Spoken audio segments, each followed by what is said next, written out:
শিব স্যারের তো 3টে চোখ, আমাদের 3টে চোখ নেই কেন? আচ্ছা এদিকে বলছি শোন, শিবেরও 3টে চোখ আছে, আমাদেরও 3টে চোখ আছে, কিন্তু সেটা তুই দেখতে পাচ্ছিস না, কারণ তোর কপালের মধ্যে লুকিয়ে আছে। তুই এক কাজ কর, এই চিনিটা নে, বারবার কপালে ঘষ, দেখবি আস্তে আস্তে চোখটা বেরিয়ে আসছে।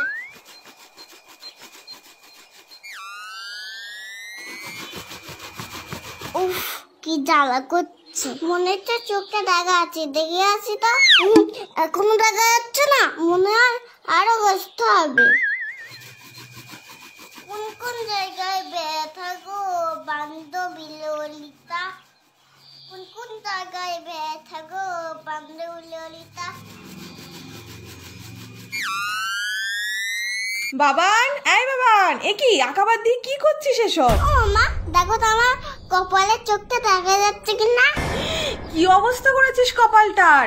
কেন এইসব বাদ জমা করেছিস বল? ওই তো রজতদা তো বললো চিরুনি দিয়ে কপালে ঘষলে শিবের মধ্যে একটা চোখ বেরোবে।